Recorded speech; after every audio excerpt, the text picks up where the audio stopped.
সকাল 8:30টার মধ্যে রান্না কমপ্লিট। সকালবেলা খিচুড়ি করব। প্রতিদিনই আমাদের সকালবেলা সেদ্ধ ভাত হয়।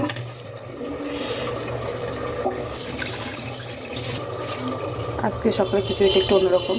পেঁপে আছে, আলু, পেঁয়াজ, তারপর মসুর ডাল, আর এখন চালটা দেবো। এদিকে আলুগুলো সেদ্ধ করে রেখেছি, সোয়াবিন আলুর তরকারি করবো, আর এদিকে মশলাটাও করে রেখেছি। এইদিকে একটা তরকারি হচ্ছে, ভাত হয়ে গেছে। এখন এইখানে প্রেসারে বসালাম খিচুড়ি। প্রতিদিন সকালবেলা সেদ্ধ ভাত হয়, আলু সেদ্ধ, পেঁপে সেদ্ধ, তো খিচুড়িও হয় মাঝে মাঝে। তো আজকে ভাবলাম একটু খিচুড়ি করি। আর তো এদিকে সবজি ভাত করছি। এদিকে দই পটল করছি, দই পটলটা হয়ে গেছে। এদিকে ঝিঙেগুলো মিক্সিতে বাটবো। আর এইদিকে রসুন আর কাঁচা লঙ্কা আজকে একটু অন্যরকম করে বাটাটা করবো। আজকে আমি বানালাম দই পটল। দেখো খুব সুন্দর হয়েছে দেখতে।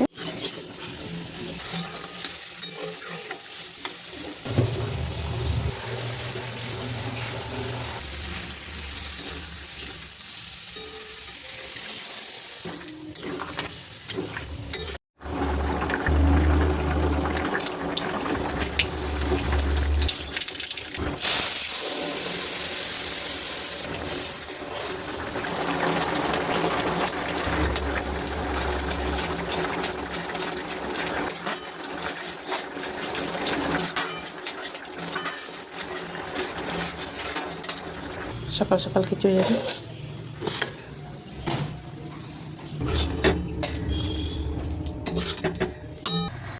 আজকে বড়ের টিফিনে আছে ভাত, আর এদিকে আছে আলু আর সয়াবিনের তরকারি নিরামিষ, আর এদিকে আছে দই পটল, এটাও নিরামিষ, আর এখানে আছে একটা বাটা, এটাও নিরামিষ।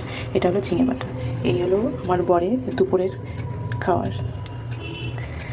তো এখন সবাইকে রাখা, সকাল সকাল 8:30টার মধ্যে রান্না কমপ্লিট। টাটা সবাইকে।